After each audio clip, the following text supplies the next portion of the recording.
मुश्किल है अपना मेल प्रिय, प्यार नहीं है खेल प्रिय। अब ये बात मेरे मुंह से तो आपने सुनी, लेकिन कई बार आपने इस कविता को ज़रूर सुना होगा। जी हाँ, बिल्कुल, सुनील जोगी जी की ही हम बात कर रहे हैं और हमारे साथ आज वो मौजूद हैं। बात रही कविता की, तो मेरी एक कल्पना थी कि लोग प्रेम करते हैं, शादी नहीं हो पाती होगी, क्या कारण रहते होंगे। तो कारण दूसरे तो सबको पता है। सर, ये कहा जाता है कि कवि जब कुछ लिखते हैं तो कहीं ना कहीं उससे जुड़े होते हैं, प्रभावित होते हैं। कवि में ईश्वर ने वो शक्ति दी है ना कि वो दूसरे के अनुभवों को भी अपना अनुभव समझ के उसको शब्दों में पिरो देता है कि मन की भीतर की बात समाज को जो संदेश दे, ऐसा कवि ही कर सकता है। इस कविता की चंद लाइनें तो हम आपसे सुनना चाहेंगे। कि मुश्किल है अपना मेल प्रिय, ये प्यार नहीं है खेल प्रिय।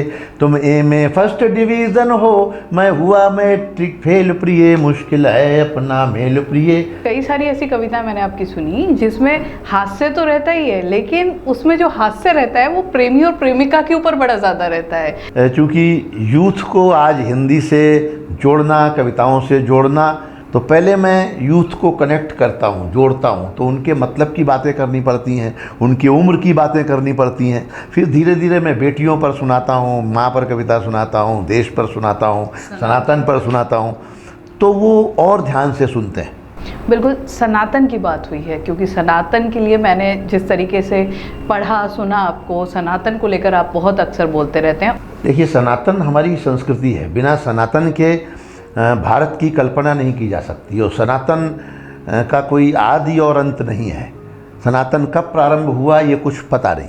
अपनी माताएं बहनें सर पर पल्लू रख कर चलती हैं, अगर वक्त पड़े तो जौहर में लाखों पद्मिनियाँ जलती हैं। हम जन्म जहाँ ले लेते उस माटी को चंदन कहते हैं, हम प्यार भरे कच्चे धागे को रक्षाबंधन कहते हैं। ये हमारी संस्कृति है, तो हमें गर्व है अपनी संस्कृति पर। तो राजनीति को लेकर भी आप कई ऐसे उसे अपने तरीके से कहीं ना कहीं बोलते रहते हैं उसको लेकर।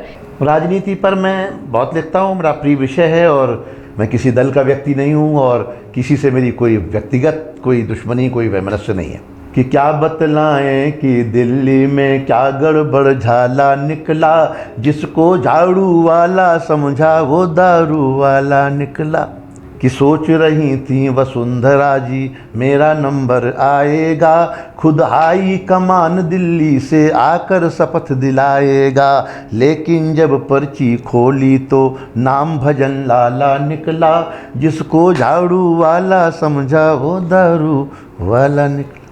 राजस्थान पे एक आखिरी मेरा यही आपसे निवेदन है कि राजस्थान की राजनीति पे कुछ एक जो यहाँ की चर्चा करते हुए हो वाला जो था। अगली मुलाकात में राजस्थान पर कुछ और सुनाऊंगा, लेकिन फिलहाल तो मैं राजस्थान के लिए इतना ही कहता हूँ चलते चलते कि जिस धरती को राणा सांगा पन्ना का वरदान मिला, मीरा के एक तारे को गिरधर नागर का गान मिला।